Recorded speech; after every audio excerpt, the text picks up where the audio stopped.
Hello students, animal classes में आपका स्वागत है। मैं आज आप लोगों को प्रश्नावली 7.5 इस एक्सरसाइज को काफी अच्छे से समझाऊंगी। ठीक है, हर एक क्वेश्चन को काफी बारीकी से बताऊंगी कि कैसे आपको हर एक क्वेश्चन को किस प्रकार बनाना है। ठीक है, इसके साथ साथ इस चैप्टर 7 का मैं आप लोगों के लिए इंट्रोडक्शन वीडियो सबसे पहले बनाई, तो आप लोग सबसे पहले उसको देख लीजिए। ठीक है, तभी आपको हर एक एक्सरसाइज अच्छे से बनाने में आसानी होगी, क्योंकि जब तक इंट्रोडक्शन वीडियो नहीं देखिएगा तब तक आप नहीं समझ पाइएगा कि हर एक क्वेश्चन आपको किस प्रकार बनाना है। सबसे पहले इंट्रोडक्शन वीडियो देखिए ताकि आप लोगों को क्वेश्चंस बनाने में कोई दिक्कत नहीं हो। ठीक है, वैसे तो दिक्कत नहीं होगा क्योंकि मैं हर एक क्वेश्चन काफी डिटेल में समझाती हूँ। इसके साथ साथ क्या है कि आप लोगों को इस चैप्टर का MCQ, PYQs और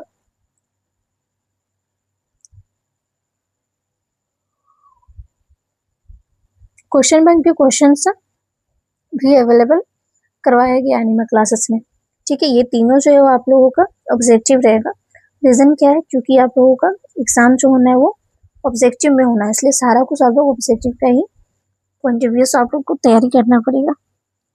एक्सरसाइज को क्वेश्चंस मैं आप लोगों को इसलिए बनवा दे रही हूँ क्योंकि क्लास 10th में आपको इससे आगे पढ़ना है। तो अगर आपका बेसिक स्ट्रॉन्ग रहेगा तो आप क्लास 10th में आप लोगों को दिक्कत नहीं होगा कुछ भी पढ़ने में। ठीक है, क्योंकि बेसिक पहले से स्ट्रॉन्ग रहेगा तो आपको ज़्यादा पढ़ना नहीं रहेगा, बस रीजन नहीं पढ़ना पड़ेगा, बस क्यों है ये पढ़ना पड़ेगा। ठीक है, रीजन तो अभी आप पढ़ ले रहे हैं, तो इसीलिए यही रीजन है कि एक्सरसाइज का क्वेश्चन का आंसर मैं आप लोगों को करवा रही हूँ। सबसे पहले चैनल को सब्सक्राइब कीजिए ताकि आप लोगों को हर एक वीडियो आसानी से अवेलेबल हो सके, क्योंकि जब तक सब्सक्राइब नहीं कीजिएगा तब तक आपको हर एक वीडियो आसानी से नहीं मिल पाएगा। न कि सिर्फ मैथ का, बल्कि Hindi, English, science, social science, हर एक सब्जेक्ट का चैप्टर वाइज प्रश्नोत्तर, lecture video, notes video, MCQ, PYQ, question bank, सारा कुछ एनिमल क्लास में अवेलेबल कराया गया है। इसलिए जरूर से जरूर सब्सक्राइब कर लीजिए। न कि सिर्फ क्लास 9 का बल्कि क्लास 12 तक के स्टूडेंट्स के लिए अवेलेबल कराया गया है। जो क्लास 9 में अभी कर रहे, अगर आप सब्सक्राइब कीजिएगा तो आपको क्लास 12 तक आपको टेंशन मुक्त रहेगा। ठीक है, क्लास 12 तक आपका प्रिपरेशन काफ़ी अच्छे से हो जाएगा, तो जरूर सब्सक्राइब कर लीजिए। फिलहाल चलिए वीडियो को आगे बढ़ाती हूँ। ठीक है, पहला प्रश्न है आपका, ABC एक त्रिभुज है, इसके अभ्यंतर में एक ऐसा बिंदु ज्ञात करें जो तीनों ABC के तीनों शीर्षों में समदूरस्थ है। ठीक है, एक ऐसा बिंदु ज्ञात करना है जो ABC के तीनों में क्या कर रहा है, तीनों से ही पॉइंट मिल रहा है। ठीक है, तो इसके लिए आपका यहाँ पे आपको चाप बनाना पड़ेगा। ठीक है, सबसे पहले आपको क्या करना पड़ेगा कि यहाँ पे ऐसे करके लाइन खींचिए पहले, कम से कम कितना, 5 सेंटीमीटर। ठीक है, 5 सेंटीमीटर का पहले लाइन खींचिए। उसके बाद चाप को लेकर के, ठीक है, वो भी 5 सेंटीमीटर का होना चाहिए। चाप यानी कि जो कंपास रहता है, ठीक है, जो प्राइकल है, उसको लेकर के यहाँ पे रख करके, है ना, यहाँ पे रख करके और यहाँ पे एक चाप खींचिए और यहाँ पे रख करके इधर से एक चाप खींचिए और फिर क्या कीजिए, इसको यहाँ से पूरा मिला लीजिए। ठीक है, उसके बाद आप लोगों को क्या करना है कि अब ये लो तो हो गया AB से, BC से आप लोग चाप खींचे यहाँ पे। ठीक है, अब आपको यहाँ पे भी चाप खींचना है, तो इसके लिए आपको क्या करना पड़ेगा, आपको जो है A में एक प्राइकर रखना होगा और A से प्राइकर को रख के एक से यहाँ पे एक चाप खींचना पड़ेगा। ठीक है, और E में रख करके एक चाप ऐसा करके खींचना पड़ेगा। ठीक है, और फिर इसको पूरा मध्य से मिला देना होगा। उसके बाद आपको क्या करना है कि फिर से आपको यहाँ पे रखना है प्राइकर, है ना, थोड़ा सा यहाँ पे प्राइकल को छोटा कर लेंगे और फिर यहाँ से एक चाप खींचेंगे ऐसे करके इस टाइप से, और फिर C से यहाँ से चाप खींचने के बाद फिर आपको क्या कीजिएगा, फिर A से चाप खींचिएगा, यहाँ से A से फिर ऐसे चाप खींचिएगा। ठीक है, फिर इसको भी मध्य से मिला दीजिएगा। उसके बाद क्या करना है आप लोगों को कि सी से पहले यहाँ पे चाप खींचना है इस टाइप से, और फिर बी से यहाँ पे चाप खींचना है इस टाइप से, और फिर इसको भी मध्य से पूरा मिला दीजिएगा। तो आप लोग नोटिस कीजिएगा कि जो भी चाप आप खींचे हैं और मिलाए हैं, सब मिलाने के बाद आपका मध्य में एक बिंदु बन रहा है, मध्य में ही सारा बिंदु आकर के मिल रहा है। तो वो मध्य बिंदु क्या हो जाएगा आपका, यही बिंदु तो आप लोग को ढूंढना था, यही बिंदु ज्ञात करना था कि जो ABC तीनों के शीर्षों के समदूरस्थ हो। ठीक है, फिर सबका नाम दीजिए ABCDEF, और जो मध्य बिंदु है वो G। यहाँ पे आप लोग लिखिएगा बिंदु G त्रिभुज ABC के तीनों शीर्षों से समदूरस्थ है। ठीक है, दूसरा प्रश्न है, किसी त्रिभुज के अभ्यंतर में एक ऐसा बिंदु ज्ञात करें जो त्रिभुज की सभी भुजाओं से समदूरस्थ है। तो ये वाला क्वेश्चन आप लोग स्वयं कीजिएगा। ठीक है, क्योंकि ये इसी प्रकार से बनेगा। ठीक है, सिर्फ आप लोग क्या कीजिएगा कि ABC की जगह, यहाँ पे तो आपका कंपल्सरी था कि आपको यहाँ त्रिभुज ABC तीनों बोला गया था, यहाँ पे आप लोग लिखिएगा तो लिख दीजिएगा PQR, यहाँ पे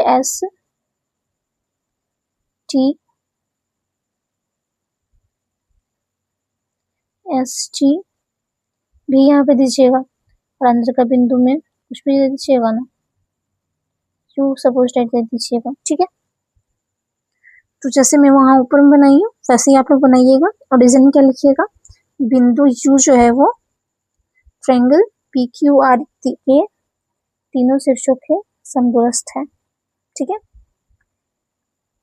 बिल्कुल ऐसे ही बनाना है, तो आप लोग बना लीजिएगा। ठीक है,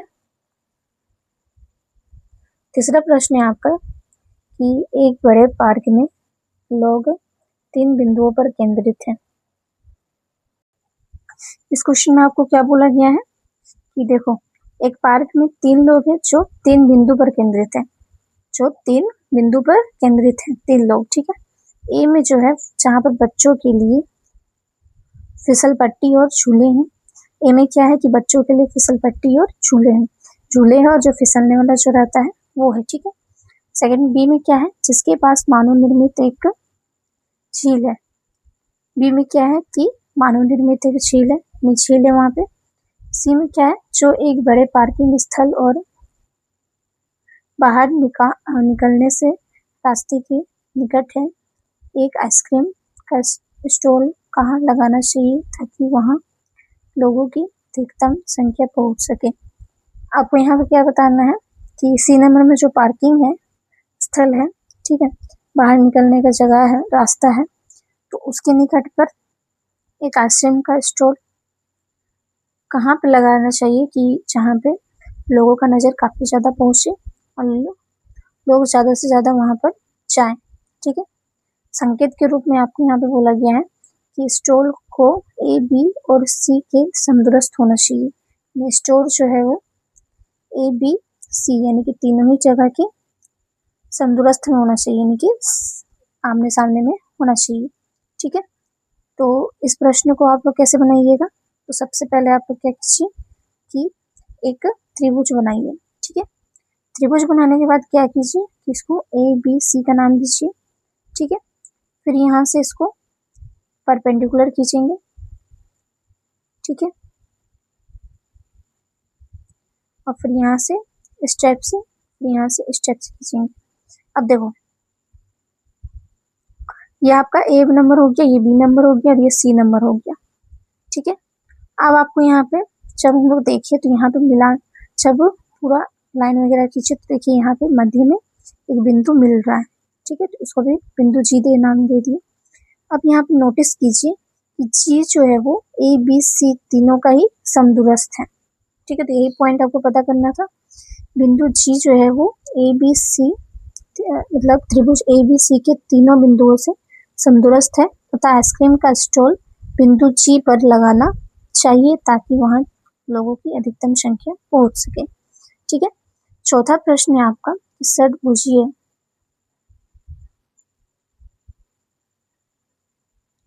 और तारे के आकार की रंगोलियों को 1 सेंटीमीटर भुजा वाले समबाहु त्रिभुजों से भरकर पूरा करें। प्रत्येक स्थिति में त्रिभुजों की संख्या गिनिए, किसमें अधिक त्रिभुज है। देखो इसमें क्या करना है कि जो फिगर वगैरह दिया हुआ है उसमें आप लोग क्या करना है, ये दोनों एक रंगोली है जिसमें आपको 1 सेंटीमीटर का समबाहु त्रिभुज भर करके देखना है कि यहाँ पे कितना त्रिभुज अट रहा है, और फिर अटने के बाद क्या करना है कि जितना भी त्रिभुज अट रहा है दोनों में देखना है कि किसमें ज्यादा त्रिभुज एडजस्ट हो रहा है। तो ये चीज आपको बताना है और कितना हो रहा है, और तो और उसका क्षेत्रफल भी निकालना है। सबसे पहले इसको देखेंगे हम लोग, ठीक है। तो इसमें क्या आपका हो जा रहा है कि हम लोग अगर यहाँ लाइनिंग खींचे ऐसे करके, ठीक है, त्रिभुज को बांटने के लिए, देखो कितना त्रिभुज हो गया, 1 2 3 4 5 6, यहाँ पे 6 त्रिभुज हो चुका है, ठीक है। तो इसको इसी प्रकार से बनाएंगे हम लोग यहाँ पे समबाहु त्रिभुज का क्षेत्रफल।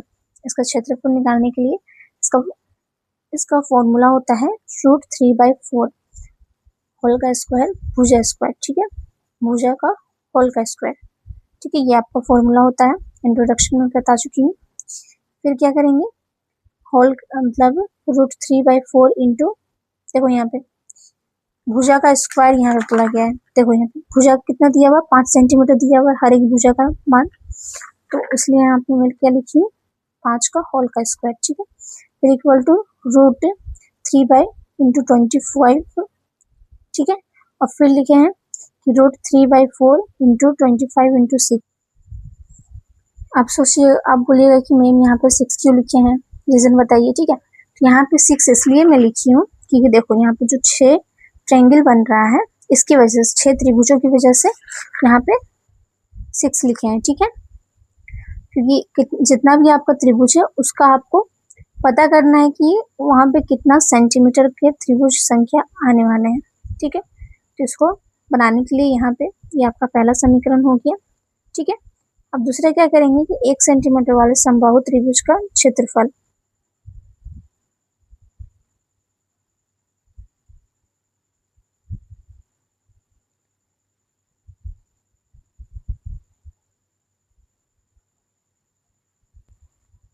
अब आगे आप लोग क्या कीजिएगा कि अब 1 सेंटीमीटर वाले समबाहु त्रिभुज का क्षेत्रफल आप लोगों को ज्ञात करना है, ठीक है। यहाँ पे क्या था कि यहाँ पे 5 सेंटीमीटर वाले का समीकरण 1 मानी, ठीक है।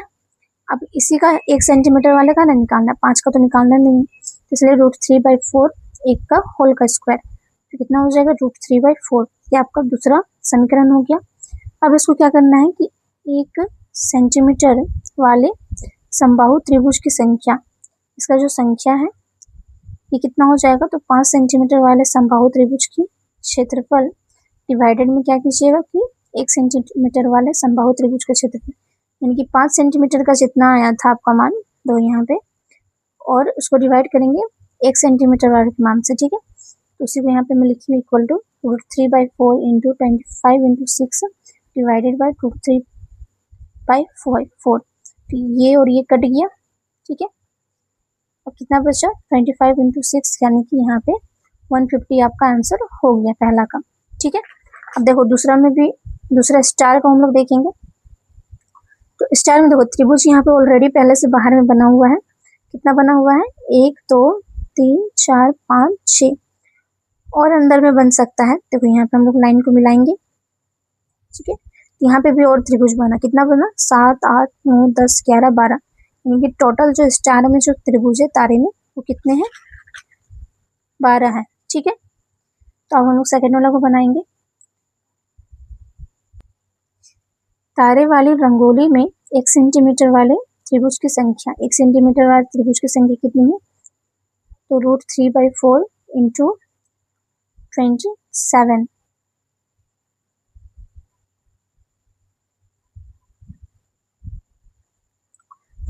होगा, ठीक है। थोड़ा सा मिस्टेक यहाँ पे हो गया था, तो यहाँ पे 25 × 12, 12 कितना है, 12 त्रिभुज है, और 25 कैसे आया, तो 5 सेंटीमीटर का जो हम लोगों ने यहाँ पे निकाला, देखो 5 सेंटीमीटर का जो रूट होता है वो 25 होता है, तो उसको यहाँ पे डायरेक्ट में लिखी हुई पुट करके, ठीक है, और डिवाइडेड में 3/4, ठीक है।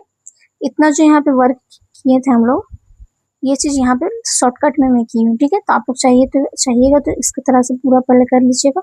उसके बाद इसको लिखिएगा, तारे वाली रंगोली में 1 सेंटीमीटर त्रिभुज की संख्या, ऐसे लिखिएगा, ठीक है।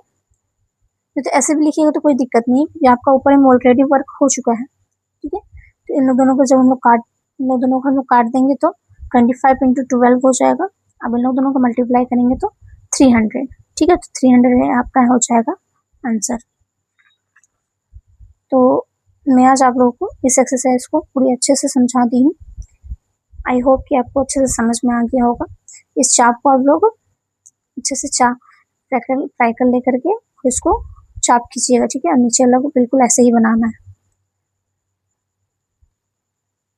तो आशा करती हूँ कि आपको मेरा वीडियो पसंद आया होगा। चैनल को सब्सक्राइब कर लीजिए ताकि आपको हर एक वीडियो आसानी से अवेलेबल हो सके और आप लोग एग्जाम का प्रिपरेशन के लिए प्रिपेयर हो सके। धन्यवाद।